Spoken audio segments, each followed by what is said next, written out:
Good morning. Hi, everyone. Welcome to today's expert webinar with Andy Crestodina. We're very excited to have him here and talking with us about the 1% content strategy.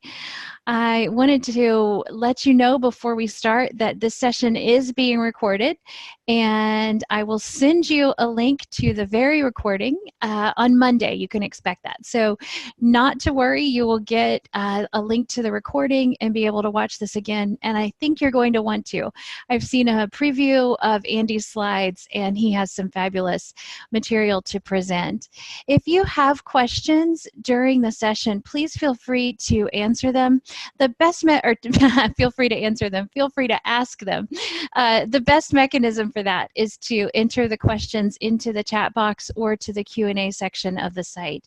And I'll be keeping an eye on that. If it's something we can answer quickly, we might jump in and do it right away. But the predominant or the majority of the questions we'll answer at the end of the webinar.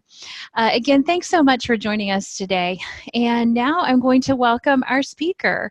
Andy Crestodina, one of my favorite speakers of all times, is the co-founder and chief marketing officer of Orbit Media. That is an award-winning 38-person digital agency in Chicago.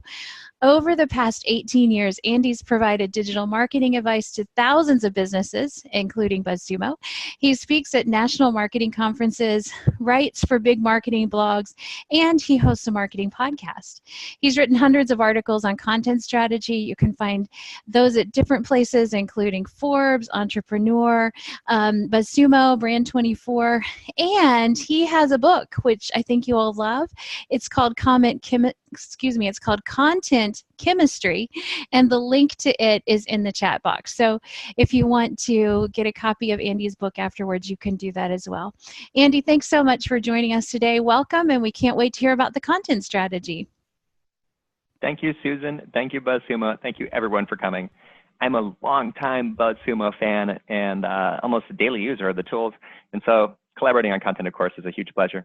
I am going to jump right in and stop the video because my face is not as important as the content, of course, and share my screen, which Susan will tell me if anything goes terribly wrong here. You're probably seeing a big blue box, and now hopefully you are seeing a title slide. We've got it. You're ready to go. Great. Okay, our hashtag, another place to share or ask questions or make sure other people get some of the insights that hopefully you're going to be enjoying here, is BuzzSumo Live, hashtag BuzzSumo Live. We've also got 4 different spots where we're going to jump out and ask a question to see who's with us and where you guys are and the adoption rates for the tactics that combine to add up to this strategy. And when you put it all together, I want to show you how you will be statistically ahead of 99% of content strategies out there by combining these things that we'll cover today. Literally, to make a content strategy that is statistically better and beats 99% of other content strategies. And it starts by kind of blowing up this myth, and this might not be a popular point of view here I'm going to give, but there are a lot of marketing blogs and webinars and podcasts and just advice out there that makes it sound like the whole job is to just publish lots of helpful, useful stuff, which of course we all need to do, right, to be relevant and to be effective in our content. But that the visitors from search and social and email who find our content, then that there is this little arrow here where they go from the blog post to the service page, and then magically somehow in that moment need what we do. And then they get some trust on the about page, fill out the contact form, and then they land on the thank you page, and they've converted into a lead or a customer or an event registrant or subscriber or donor or goal or candidate or whatever the thing is. Doesn't really happen that often. So I don't think, and in my framework here, blue is content marketing stuff and red is sales stuff. There isn't that big, strong arrow between the content marketing stuff and the sales stuff. Any website that is effective in content will have large amounts of traffic from content marketing and 2 content marketing pages. I've created a segment in analytics that shows people who land on a blog post, more than 1 million people in this account. But what percentage of them actually become a lead? It's very low. It's 0.03% in the same account. The likelihood that someone who reads your advice also needs your services is so fantastically low for most, at least B2B companies, and for us specifically, that I take a screenshot when it happens. I'm like, oh my God, it actually happened. Like, somebody who was reading the content actually became like needed what we do. It's like seeing a rare bird. It's like a nature show. It's like, wow, it just happened. But the secret mechanics of content marketing, and what does happen every single day, all day long, every day, is that people link to your high value stuff. People mention and cover and include in their content and reference and cite and link to your high value stuff. In fact, it's equally unusual that someone would ever link to one of your sales pages. Just hardly ever happens.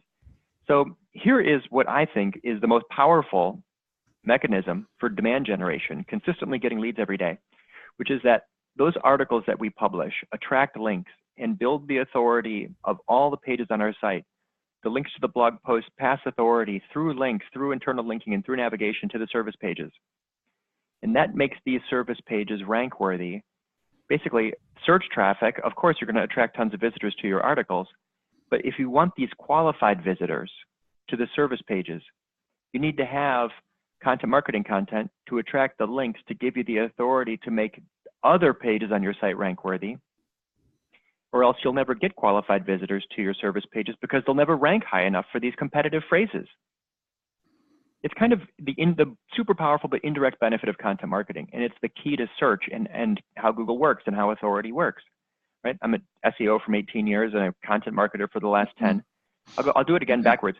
If you want people on your thank you page, you need to get them, you need to convert them, you need a conversion rate, of course, and build trust. And we all understand it's another topic, but persuasion, conversion copywriting, trust, credibility. But you'll never get a qualified visitor to that service page unless it ranks. It will never rank unless that service page has enough authority to rank. It will never have enough authority to rank if you don't have lots of links to your site. You'll never have lots of links to your site unless you have content marketing content that's worthy of being linked to. That, I believe, is the key to consistent demand generation. That is the real strategy, which I think it's almost jargon now. Strategy I just define as a plan to reach a goal. That is my definition of a content strategy. It's that plan to use content to reach a specific business goal. It has this in mind. It understands that mechanism. It understands that we need two things, traffic and conversion rates. We need mousetraps and cheese. We need SEO and CRO, search optimization and conversion optimization. And lately I've been throwing pictures of my kids into my presentations. I'm only partly joking when I say that I want this little guy who's 2.5 years old, Eli, to be good at two things in life, He's search adorable. optimization and conversion. Isn't he cute? Yeah. So if he's good at two things, I'm kind of kidding. If he understands search and conversion optimization, he's going to be very successful because he'll understand how to generate leads. So, and he's well on his way. Look at how precocious that kid is. He's doing great. That's a joke slide, of course. He tried to eat this book in the next picture. Okay, I am going to use an example. It's an example from a real company, but not a company that I know. I met them once and explained content strategy, and they were a bit skeptical about it. They get their leads through cold calling. They deliver office coffee and beer, I believe. They're a local company in Chicago. They're called Crafty. We could do this for anybody. I'm just going to do it for them. It will work for you, and you'll see why in a minute. Step one is always the same. Step one is to publish your mission. I'm saying that slightly differently than a lot of the advice out there, which is to have a mission statement. I'm going to say publish your mission statement, and you'll see in a second. Your mission is a combination of who you talk to, what you talk about, and why they care. So this is our mission on the Orbit Media website. We are where, and similar for BuzzSumo, of course, we're digital marketers find practical advice on content analytics and web design to get better results from their websites. It's where audience X gets information Y for benefit Z. Your content, as in your blog, your newsletters, your everything you publish, everything in your social streams, all the stuff you talk about in online, offline, live events, webinars, podcasts, anything you do, is where that audience, be specific, gets that information for that specific benefit. That's why they care. That's the what's in it for me. So companies that do this are statistically more likely to be successful in their content marketing, according to the Content Marketing Institute, Marketing Profs annual B2B content marketing survey, which brings us to a mini survey or simple poll for you guys. Susan, let's ask attendees, whoever's here, raise your hand. Please let us know. Do you have a documented content mission statement? Yes or no? We'll give you just a minute or two. And documented, I mean like actually written down, like it's somewhere in your company, not necessarily published, but it's just documented. Answers are streaming in. It's real time. You can see it, right? Yeah, I like the I'm not sure people. That's how I feel about a lot of our content. If it's in Google Drive, I'm not sure. It's like it might be there. Right. But it's good to. Like that bottomless file cabinet. Oh, yeah. Thanks, everyone, for voting. This is really helpful. Perfect. Yeah, thank you. Thank you. It's representative, actually, pretty close. So no wins. 54%, about half of us don't have it. 15% not sure, and about a third do. Okay. So this gets to the point, and we'll continue. Even though that if you do it, you are 3 times, according to that last slide, 3 times more likely to succeed. You guys are right there with us, right? It's about the same. Documented, not documented, right? That's about half. This is about 2/3 here, but we're doing a bit better than the average. 30-some% of us, about a third of us had it documented. The survey shows only 28%. So common, and you're a representative audience. But I want to point out now why, and actually you may have something like it. It's your call to action. It's powerful because, and I'm connecting dots today, it makes an amazing call to action. The information why is the what's in it for me when you suggest that people subscribe. It solves that first problem in digital where the visitor wants to know why they're here. It answers that question, why they're on your website. Of course, there's a true story in the life of every visitor to every web page. But unless they know why they are there, right, you have to tell them that they're in the right place, because the first question to every visitor to every web page is, am I in the right place? And this CTA, that mini version of your mission statement, answers that question. Why would you go to the Unbounced blog? Oh, well, put simply, it is because you want to crush your next online marketing campaign. If you have calls to action to subscribe on sometimes people put it in their footer, you could still put it right there, right? Join the X number of people who get what? Web marketing tips. How often? Bi-weekly. See how I'm answering questions? If your newsletter sign up in the footer just looks like this, it would be weird if someone subscribed. It doesn't say anything. And also, I'm going to suggest to you that you repurpose it in another format in your social profiles. Here's a random screenshot of some people who recently followed me. Why would I click the follow button on any of these? What's in it for me? What are you talking about? Who gets what information and why should they care? Tariq didn't even finish his profile. Seema's a unicorn. That's kind of fun. But unless I'm into unicorns today, that doesn't really help. Some of these, though, the Dawn Design Studio, they're on a mission to help brands shine. So you can imagine how powerful this becomes when you reuse it. So for Crafty, I'm the content strategist for this office coffee delivery company. I've made this up, of course. I'm just totally, it's a fake content strategy, but you'll get the idea. This is where office managers find fun tips for the workplace to build happier, more productive teams. Audience X gets information Y for benefit Z. Now my blog can actually tell people why they're here. They're here for fun, practical workplace tips. So you can see now I'm gonna dig into the topics. Fun, practical workplace tips. Ready? Where would I get some fun, practical workplace tips? How about Google? The big G's got some for me. All I have to do is type in a topic and it will suggest tons of phrases. If I was searching, if I was just searching, if I was a consumer, that would be useful to help me find stuff. But no, I'm a content marketer. That's useful to help me reverse engineer amazing topics that my audience will love. Look at them. Organization, office kitchen signs, office kitchen etiquette, supplies list. These are useful. My audience might find these fun, practical tips. And I can extract them all, kind of scrape them all out of Google in 2 seconds using keywordtool.io. It's a free tool that will show me all the things that people search for in Google. Quite useful. I can also go straight to Answer the Public, which is a kind of kindergarten way to extract questions from an audience. It's going to show me all kinds of questions people ask for related to office coffee in like 2 seconds. It's actually kind of annoying. It's cute at first and then annoying because they're on this circle. The data view is a little more useful. Obviously, our host for this webinar has a far more robust tool that we all got to give it a shot if you don't have it yet. Sign up for the demo or the trial if you don't have it yet. but probably your users, I certainly find it to be one of the most valuable tools. In my toolkit, office coffee machines, it's got them for me. Here they are. These are all the questions that people ask related to office coffee machines. All of these things about coffee machines. It's got everything for me. It's got them for me in a quite useful, boy, that's already I'm getting ideas, right? It's like brain lubricant. The juices are flowing. I know the police officer topic is going to be great. And there's endless, the internet's a machine for data-driven empathy. I've got Quora.com is going to give me office party ideas, funny awards for office parties. That one's probably going to work great in social. You can tell it'd be more of a visual piece.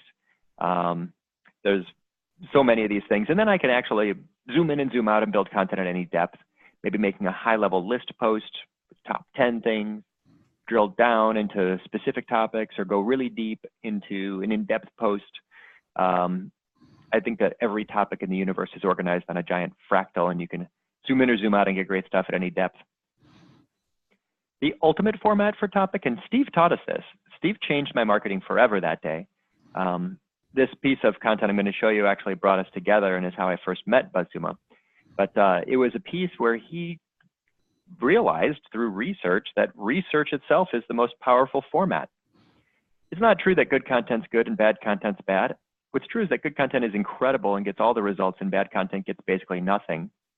This is a screenshot of his study that he did. It was published on Moz, but it's basically Steve, Steve Rayson, BuzzSumo co-founder. And he analyzed 1 million articles and found that, and then created the scariest hockey stick curve that is, gives you nightmares after you realize what it's about. Basically, 75% of articles nobody ever links to and gets no results in search. 50% of articles get 2 or fewer Facebook interactions.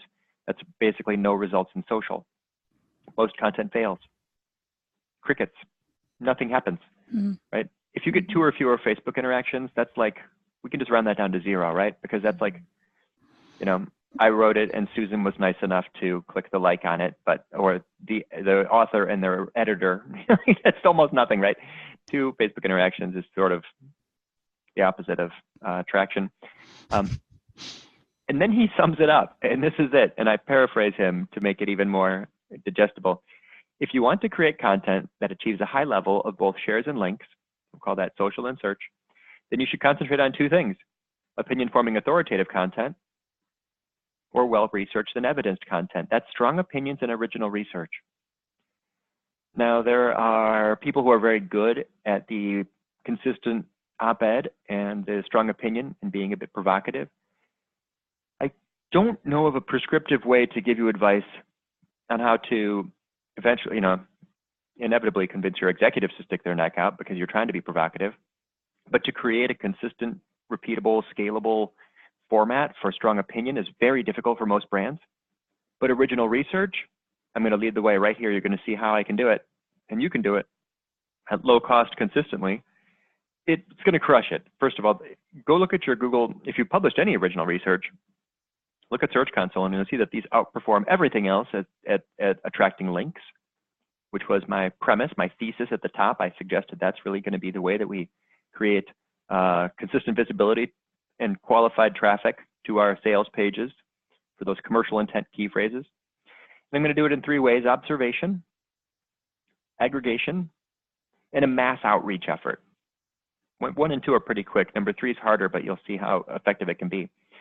Observation is when you basically you're going to produce a piece of original research, a new statistic, a soundbite that makes you the primary source. No one's ever published before, but you're going to do it by finding data in the wild. You don't need to. You're just going to create a new data set by looking at things. And this is actually a mini story, Susan. We were just talking about stories. This is a true story. I'm in a meeting. We build a website. The client asks, "Why don't we have a search tool on our website?" I say, "Well, not all websites need search tools. You've got a shallow and narrow sitemap. The navigation's descriptive. There's nothing really to search for here." And he says to me, "Isn't that standard, though?" I don't know. Is it? It's a good question. And it sent me down this path of wondering what is standard on websites.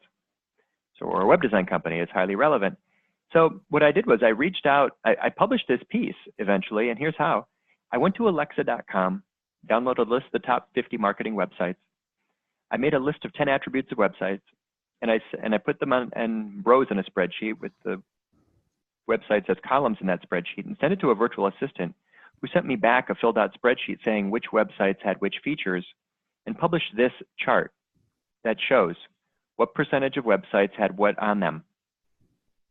And then I decided 75% or more is a standard, 50% or more is a convention. And this chart became one of the most important pieces of content on the internet describing what's standard on websites. And it has attracted more than 100 links from other websites. Search for web design standards, it ranks number 2 for web design standards. It ranks above the standard setting body for the internet, which isn't surprising because the word standards is in my title tag. It is not in their title tag. I've got better relevance, even though they're more authoritative. Relevance and authority are the 2 main search ranking factors. And it's created a ton of visibility. 100,000 plus people have read that article over the years. So that's I don't know, it didn't take much more time than a normal article.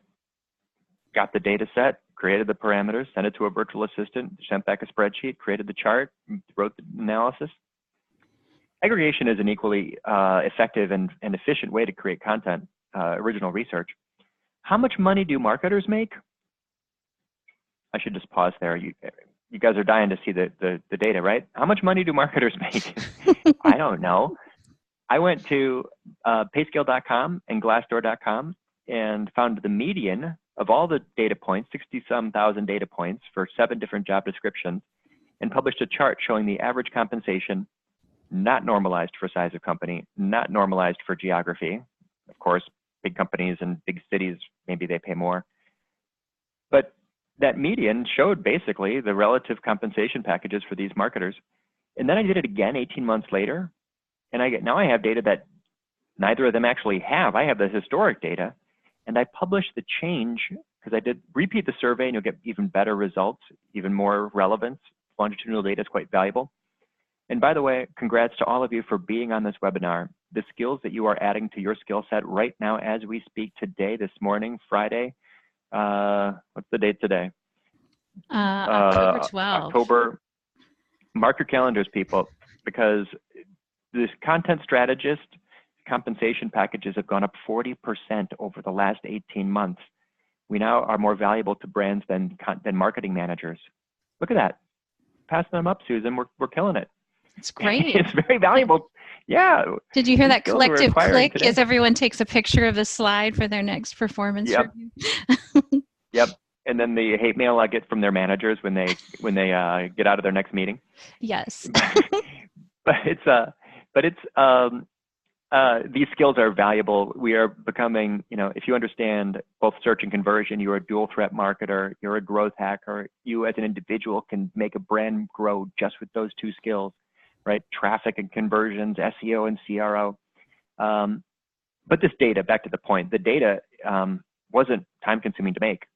I'm kind of bad at Excel, which is hilarious because I'm on BuzzSumo webinar where Steve himself is like an expert at R, the stats program. I'm like a klutz with data. So I got my wife to do the medians calculations. Anyway, it crushes it. The 2 times we published it, it outperformed other newsletters that we sent. Of course, the click-through rate is high on salary data. And when Marketing News Magazine calls to ask if they can run it in their print piece, no problem. I actually just took this photo of the magazine that ran this article. By the way, I am obviously, and of course, I am citing Glassdoor.com and Payscale.com. In fact, I'm considering them influencers, and I'm trying to include them in the content to get them to share this and be involved with it. It's proper citation, don't get me wrong. In fact, we'll talk about influencers in a second. The big piece, though, do a survey. You can answer a question that is otherwise unanswerable, such as, how long does it take to write a blog post? Every year I get 1,000 marketers, Susan's been in the data set for years, 1,000 content marketers to answer 10 or 12 questions. Or no, now it's like 14 questions.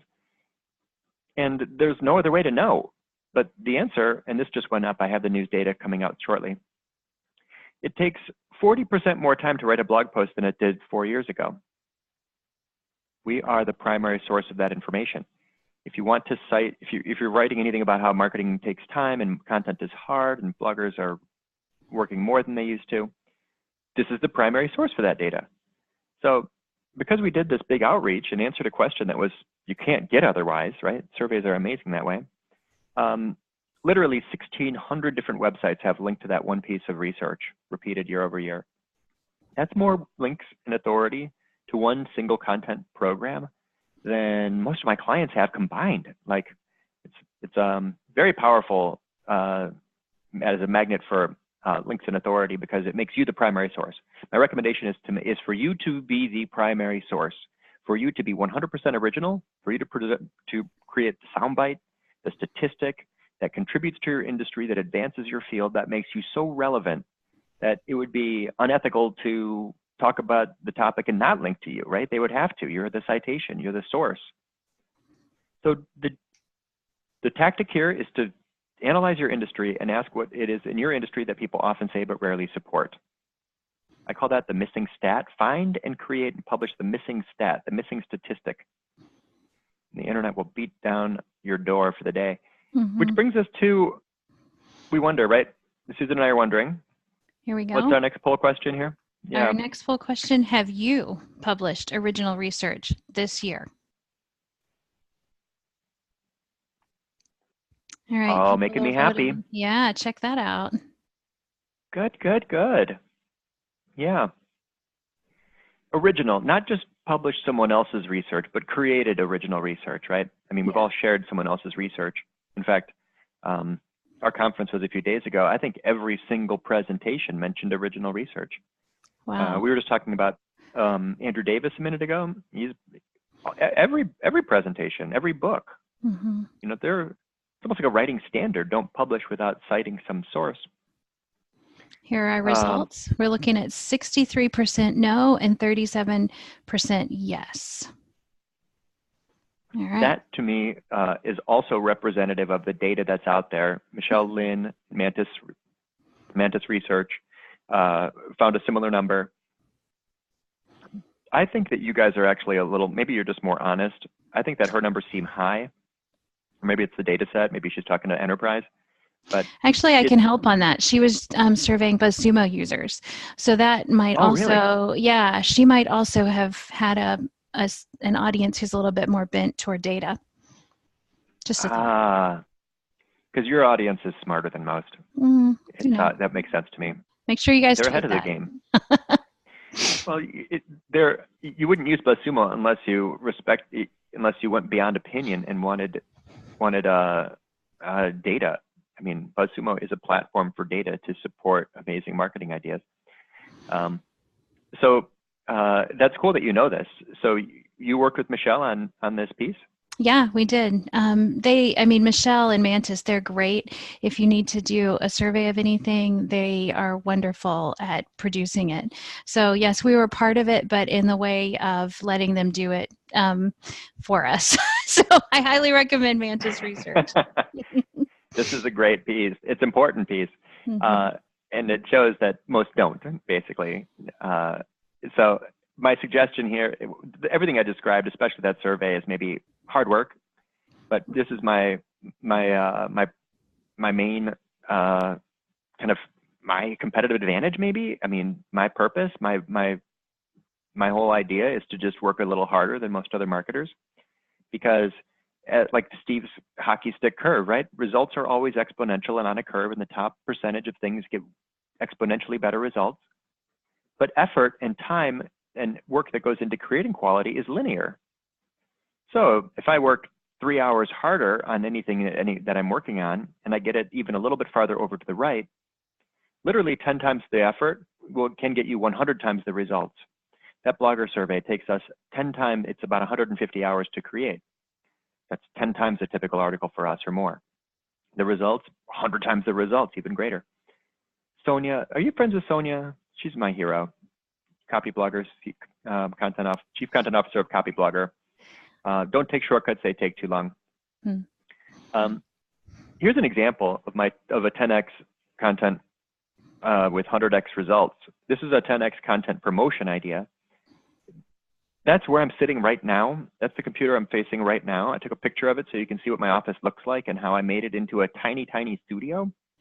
Got a camera always on a tripod, microphone nearby, comfy chair. I use Camtasia from TechSmith. And when I make a serious piece, like a research piece, I look at the camera and smile, introduce myself, and I make this 1-minute commercial for the piece of content. Why, thanks for watching it, what you're doing here, I take a look, and then when it's done, I put it into Camtasia, and because it's a social media video, I'm going to put this on LinkedIn. I go to add captions to it, which is easy in Camtasia. It just cuts the thing up into little segments, and then you just type while you listen to yourself talk for 1 minute. And then when you're going to make the post in social media, you basically make the put campaign tracking code on the link, of course, because you want to track back and attribute the results from this 10x effort to see what the results are that you get. Campaign source, campaign medium, give it a name, and then make this amazing social media post where you pull out all the stops and work as hard as you can to give it every advantage. The headline, the secondary headline, use numbers, hashtag, line breaks, mentions, the video, of course, with captions. Captions give the social media video stopping power. And then link with the campaign tracking code. I'm also going to recommend some other original research. Steve Rayson's analysis of 100 million headlines, where he correlates which trigrams outperform others when used in headlines. That's another great thing to consider to get results. I mean, scale it back to your level of comfort with those. And of course, clickbait is not an ethical marketing tactic, but there's a lot of clues about psychology in that article. We should share it. This is me. Can I turn this up? You can't hear it because we're on a webinar, but basically that's what the social post looks like. This is my 1-minute commercial promoting some article that I made. Would definitely do this anything publishing original research. You got the mentions, you got the number, you got the headline and secondary headline and so forth. Mentions You of look other very people. friendly. I would do that. I would click on that. I think I have. Maybe. A lot of people did. That's literally the other angle from my office. This is just my office. It takes me about half an hour to make these.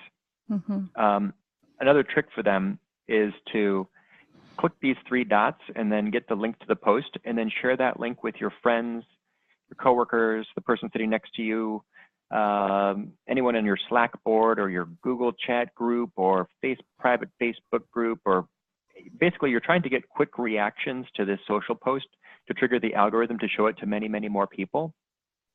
When you do that, it's going to exponentially increase visibility. This sounds really crazy in a way, because break it down. We're not just making, like in the old days, we made ads to promote business. And then when content came out, we started making content to promote the business. As content marketing, it became a combined, unified theory of marketing. And then the job became to promote the content that promotes the content, that promotes the business. And what I just suggested is promoting the social media video that promotes the content that promotes the business. It seems so indirect, doesn't it? It's like crazy, but it actually is what works best. It's so powerful. We're triggering algorithms to show our promotional video at the top of social streams to drive engagement on that video, to get people to come to the thing. So it's like half hour or more I'm spending on these, which is literally 10 times the effort for a normal a normal social media video. But here are the results. Campaign tracking code lets me track the results. These are the first 3 that I did. 400 visits and a subscriber over an entire week. That thing got traction. 270 visits and 3 subscribers over a 2-week lifespan. This one was the biggest home run. It had 1,200 visits from a single social media post. That's literally like 100 times the results of a normal social media post. And the effort was literally 10 times the effort. People think I'm crazy. I'm spending half an hour, 40 minutes on a single social media post. That's exactly the game. I'm trying to get way over on the right of that exponential curve. Okay, Andy, that's easy for you because you've got a bunch of connections in LinkedIn. Yeah, you should also have a bunch of connections in LinkedIn. It's a content platform. I do not understand why people are so restrictive about who they connect with in a content network. It's like, I know it's your online resume and LinkedIn spam is annoying, but it's not such a problem that you wouldn't want to have a large network there. I connect with people, anyone in marketing anywhere in the world, any country, anywhere in the world. And I connect with anyone in Chicago in any industry. Why wouldn't I? And if you're in marketing and in Chicago, you're going to get a message from me saying, glad to connect. Now, if you're like a chemical engineer in Karachi, there's no reason for me to connect with you. Of course, I ignore those, but I do not understand the marketers who need to have had like you know, we were married and have 3 kids, and I know your blood type, and we're partners in the business, and I'll only connect with people that I've met in person. We dated for 3 years and knew each other in high school. Like, why would that? Weird to me. Like, grow your network. It's a good thing. It's a good thing for the reach of your content.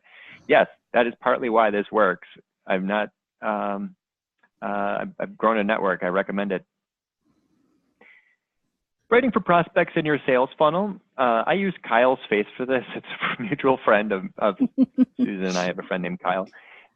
He doesn't mind that I use his face. Better than a stock photo. We get to see him. Hi, Kyle. Kyle Ackerman, good guy. So I'm an office coffee delivery service. I'm in sales. Someone asked me a question. Okay, I'm just going to make up a question. Do I need a coffee grinder? Maybe everybody's asking me the same question.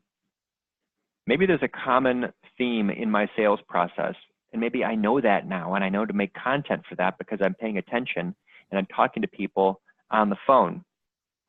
I'm just using them all over. My son would do this. Look, he reaches out. He gets out there. He's on the phone. Actually, it's a mouse, but he still hangs it up, presses the button, puts it down. There's Eli. He's close to his audience, right? He's good at empathy. Gets back to work. Look, he's working on it. I just love that. So Kyle asked me this question, do I need a coffee grinder? I don't just explain. I say, yes, I'm going to send you a link. And then I send him an article that blows his mind with all the information about why you should have a coffee grinder. Now he can pass that along to Dave, anyone else in his office. You know, lots of us have service offerings with more than one decision maker. Bottom line, we don't want to ever waste a conversation by having it in private. That's sad. Sales team answers important questions, hangs up the phone. Marketing team goes and writes some stuff about whatever they felt they wanted to write about. That's sad.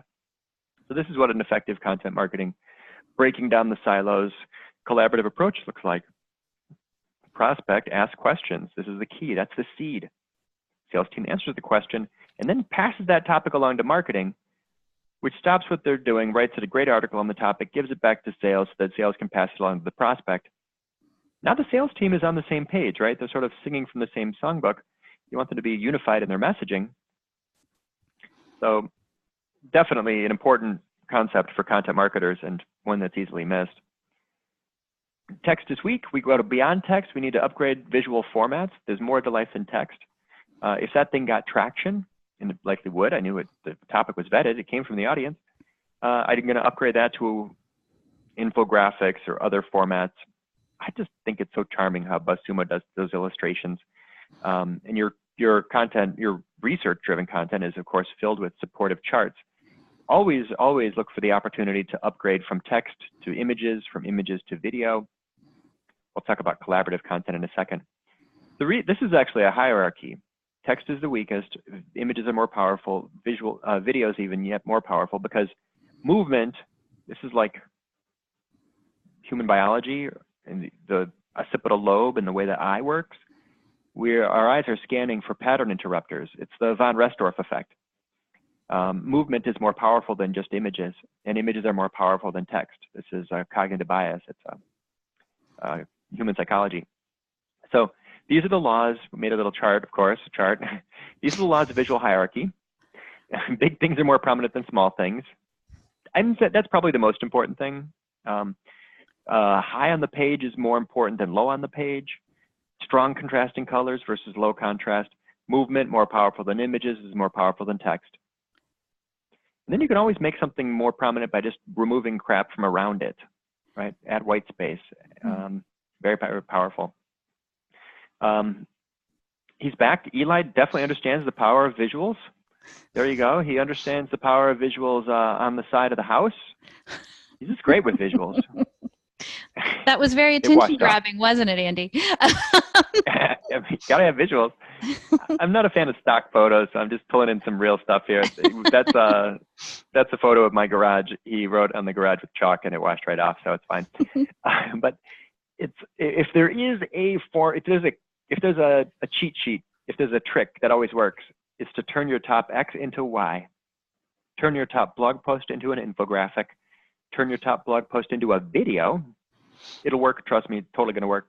Turn your top articles into a guide, gate content or want a content upgrade or lead magnet, whatever you call it, ethical bribe. Turn your top Facebook into a newsletter or email subject line. That's always a winner, right? It's vetted, the psychology works. I love this Larry Kim quote. Your job in digital is to find the unicorns and then make baby unicorns. Again, that curve. Things that are way over on the right, the outperformers, things that got 100x the results. You know, his thesis is everything's either a donkey or a unicorn. When you got to find the unicorns, that's almost the purpose of analytics, is to find the unicorns and then go make some baby unicorns.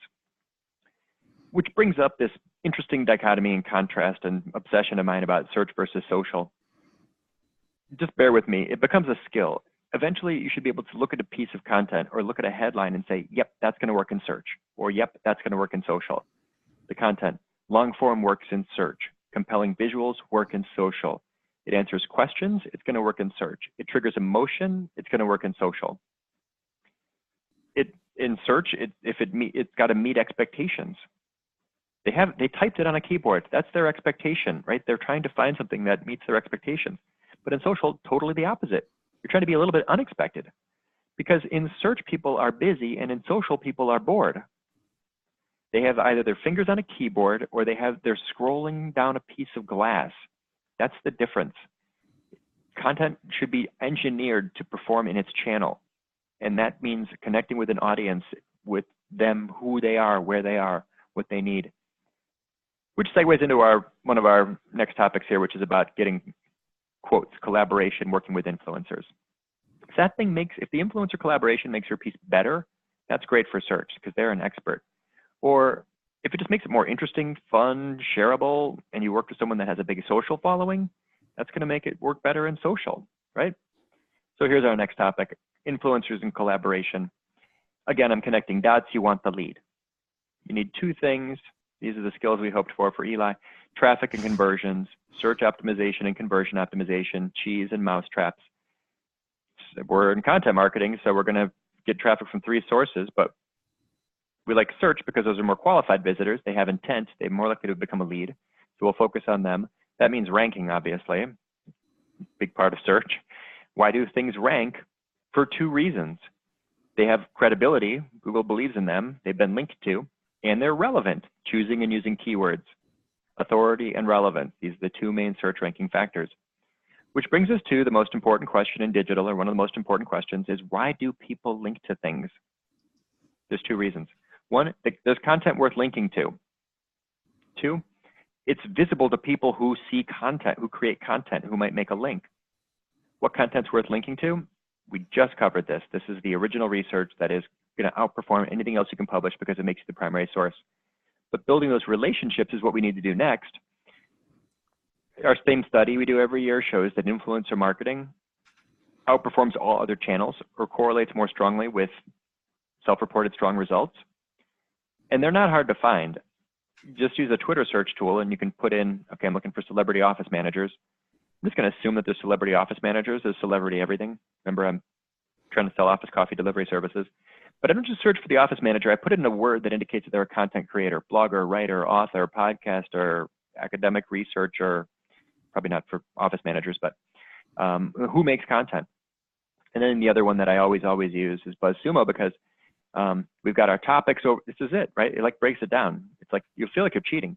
This is what you should be publishing. This is who you should be publishing with. The second tab, influencers.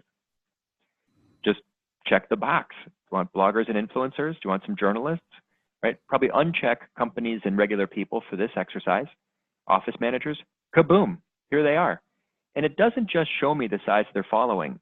It shows me the authority, because we pull in data from Moz, the Moz Link Explorer data, formerly known as Open Site Explorer data, to show the domain authority. This person writes for a blog that's how credible. If we do build a relationship and they do mention us later, the value of that link from them to us is here in this column. It's all in one place. So we're going to collaborate in a few ways. I like to just reach out and get a contributor quote. It's like my favorite tactic. If I could only teach you one thing, that might be it. Expert roundups are not overdone in every category. They're kind of overdone in marketing, I think, maybe a little bit, kind of jump the shark. But I'm an office man, you know, my office managers don't see tons of roundups. And the deep dive interview of the total expert, right? The person who is going to give the best advice. Now, if you begin to wonder, and people do this a lot, they make a thing that they wonder how to get visibility to it. I'm going to reverse engineer demand and visibility by doing it in advance. How can I get influencers to check out my awesome research? My blogging survey. How do I get Ann Handley to see this amazing piece of research I made? She's an influencer. Oh, good. I included her. She's right there. She's in the piece. Of course she's aware of it. She made it. She's part of it. Ginny Dietrich was part of the content creation process. Brian Clark from Copyblogger.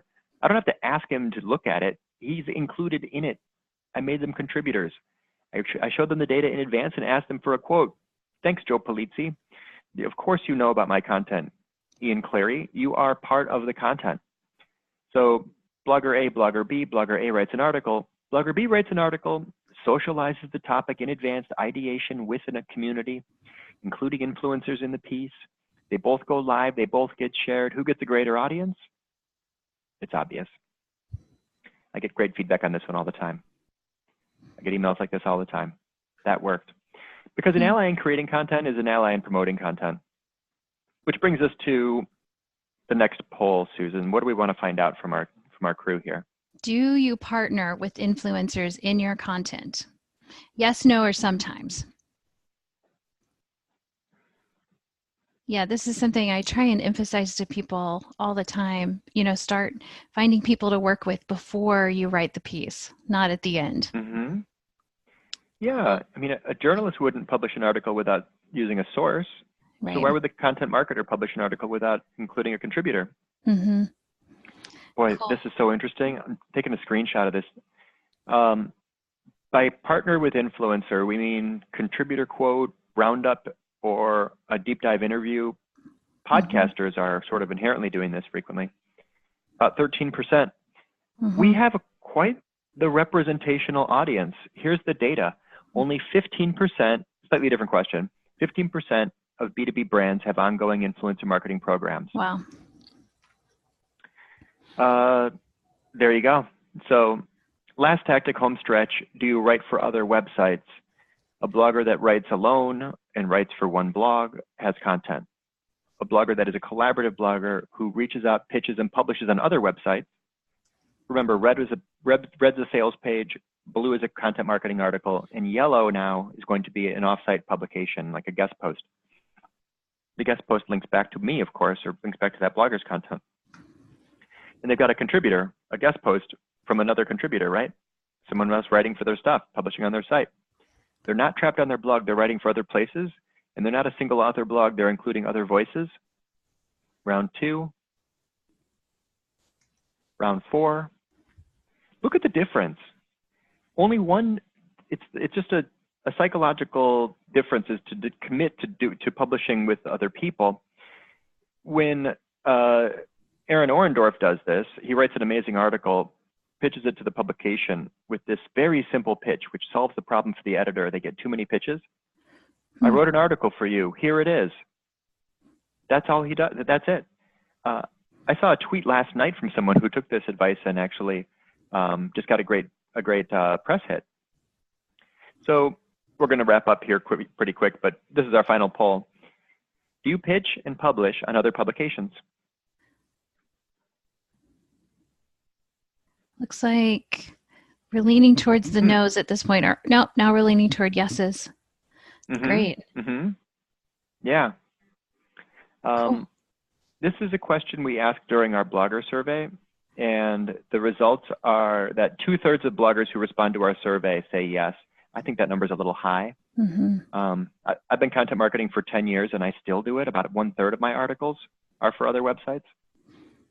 So I'm still a fan. I write for all over the place. Why wouldn't you?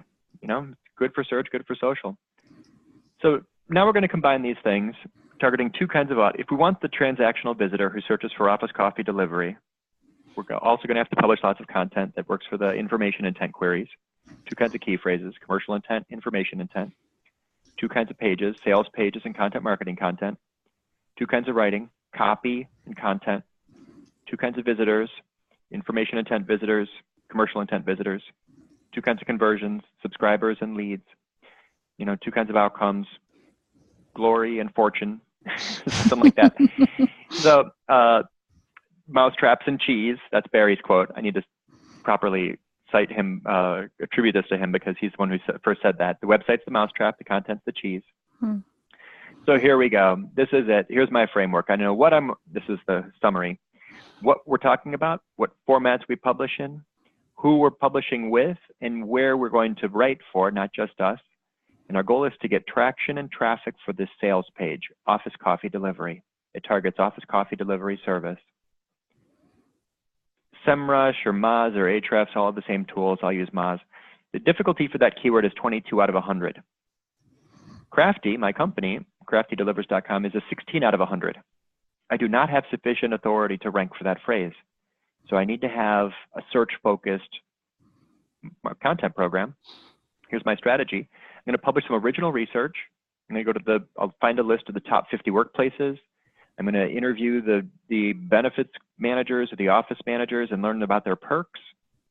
I'm going to publish a piece that says what the top workplaces have for their perks for their employees. Make a new stat saying this is the #1 perk in top offices. X% of offices offer this, blah, blah, blah. You can imagine how useful that would be, charts and data. And I'm going to get influencers into the content. If you want the full piece, give us your email address. You can download the entire guide, gated ebook. The how-to piece, how to retain your top employees, insights from the best workplaces, right? How does Google do it, right? And it's going to be keyword focused. It's going to link to the original. I'm going to write the evil twin, how to lose your employees, how to screw it up. The evil twin post, it's like the idea of writing the anti-article. It makes a great guest post. A lot of publications will pick that up because it's kind of snarky and fun, yet practical. It's the same article from a different direction, how to lose your employee in 10 days. Another example would be 5 perks to get your team to come in early, or 5 mistakes of rookie office managers, right? Probably I'm going to be talking about the quality of coffee here somewhere. I'm trying to make a living after all. The infographic of the research is a no-brainer. That's going to get a lot more traction in social, as we discussed. Also makes a great pitch. Yellow is offsite publishing. That's very easy to get those accepted to other publications. Includes a short article, links back to the original, pitch it to a high domain authority website, passes a lot of credibility, improving the authority of everything on our domain, helping me rank for Office Coffee Delivery. Let's interview some influencers, what employees really want, who's the most credible resource on this topic, maybe a deep dive interview. Pitch myself as an influencer to some employee benefits website. Do you want to talk about my research? Sure, we'd love to talk about your research. Pitching yourself as to podcast, by the way, is like blue ocean right now. Like podcast hosts don't get pitched that often. Media publications and journalists get pitched way too often. Podcasts do have links though. Those show notes often link back to this, a piece of research, of course.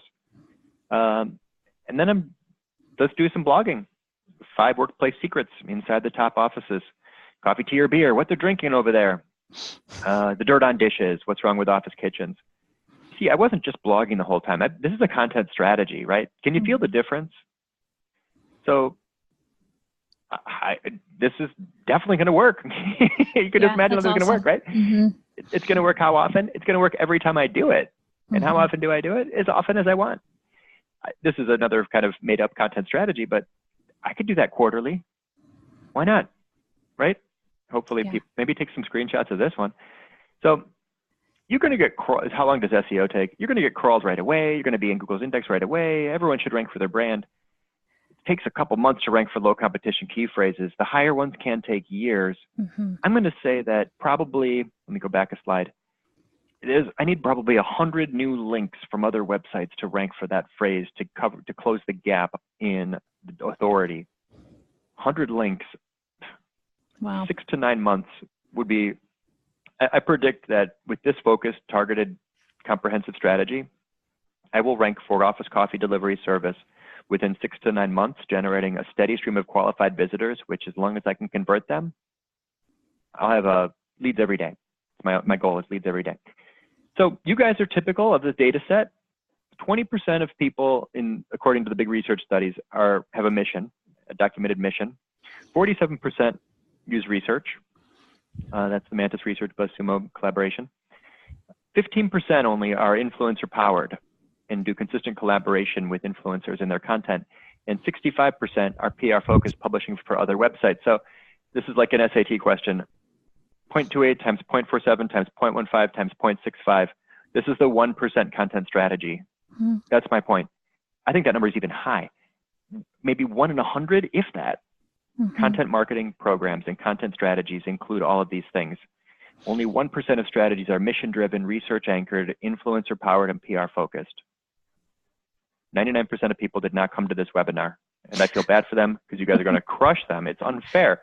They have no chance. You're going to have collaborative stuff with original research all over the internet, totally focused on the audience and the what's in it for them. That's what I had for you guys today. We left how much? We got 5 minutes for questions? Yeah, that's so great, Andy. Thank you. Yeah, there's the book, Sure, and there are a couple links to that in the chat. So if you want to get the book, definitely check that out. A couple questions came in, but let me just say again, thank you so much. That was awesome. I learned a ton. Sure. I'm going to go to camera mode. Yeah, super. So people are asking for examples of how to do original research in specific fields. One, medical content, one, real estate content. And so we did have people posting links to their original research, which is cool too. So check that out. Maybe you can give each other's content a share. Sure. I took a look just really quickly at using top 50 and diabetes as the first disease I could think of. There's not that much content that would be an expert roundup for that.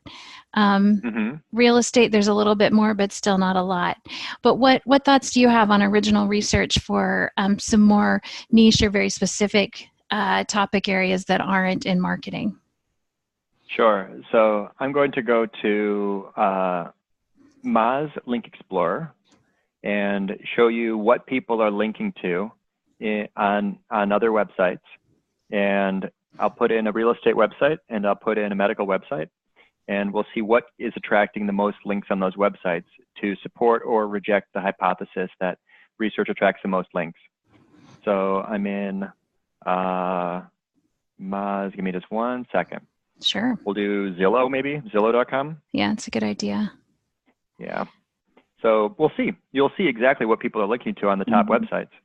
I'm going to go to top pages report, which shows me what people are linking to in Moz. So I'll share my screen again, this screen here. Cool. Can we all see this? Great. So I'm not as familiar with the medical side, but our mint, look at this one. 263 websites have linked to this. Are mints or gum better at freshening your breath? It's just random. I just help for heartburn. That's a practical thing. Choice benefits of chocolate. Instantly we can see that research is outperforming other 9 tips for safe outdoor workouts, probably. More bad breath. Wow. Apparently in healthcare, bad breath articles are, well, you could imagine. I think that's because they don't work virtually as much. It's useful. It's universal. Yeah. Maybe. So Zillow is a source of information, and their mortgage calculator is going to perform really well because that's a tool. This is their big picture information about data, about mortgage rates and stuff. Home prices, the group report, home values. This is basically data showing this. How foreclosures affect your credit rating. Is it something that's been linked to 900 times? My goodness. This is incredible. Types of foreclosures. Buying homes is less affordable now. So that looks like probably a piece of research. So it's a brainstorming thing, but I'm at a disadvantage because I don't know these topics or audience, but I've got the same tools we all do. And in minutes, you can see tons of examples of like link magnets from just by looking at the famous website. So do the mission first, and then analyze the landscape to see if you can find a missing stat. There's tons of them, of course. Yeah, that's great. I think that's really helpful. One other question, and then I think we'll end because we're at the top of the hour. How do you apply this strategy when you're working with multiple clients? If you're going to write for their blog, how do you then publish on other blogs and balance? I think the question is more about how do you do it for a client if you're not working just for your own brand or brand or product. So let's say the world changes and Susan and I start a content marketing agency, and we have 3 new clients, and Susan and I are going to employ this strategy for each of those clients. If one of our clients is a younger brand with a less authoritative domain, we might make 2/3 of the articles that we publish for that client on other websites. We're going to look like a PR agency to that company. Bigger site, ranking pretty well, right? We need to keep that audience engaged. We might and grow the awareness. Maybe we're going to focus more on influencer marketing for that brand and get there might be celebrities who say yes to us because we're already pretty well known. Maybe a mid-range company is yet another of our clients, and they have we need great topics for them. We might be focusing on the research piece first for them, and Susan and I find the missing stat and publish a piece of original research. So I think that the mix might depend on the size and maturity of that company or the relative competitive set for that industry. But that, you're really going to look like a research company, like a PR company, like an influencer relationship management company. It's not just blogging. It's not just content. We're going to start with strategy, and we're going to create tons of demand for them in the end by building that search-focused, mission-driven, influencer-powered, PR-focused, research-anchored content program, almost no matter, especially for B2B, but almost for no matter who. That's great. Let's see. Someone is asking, do you mind if we share a few screenshots from the talk on social? Sure. Anything, anywhere. We'll share the slides, the video you'll have. Yeah. It's more people that we're grateful if you share it with other people. We'd like for everyone out there to get better results for marketing through using these tactics. Yeah. Thanks, Andy. Just great stuff. And I really appreciate the insight, the thought you put into it, and all that we learned from you today. So thanks, Andy, for being here. And thanks, everyone, for logging in. We appreciate it. You'll get the recording on Monday. Have a great weekend. And before the end of the day, go and crush your marketing. Talk to you later. Bye-bye. Thanks, guys. Bye-bye.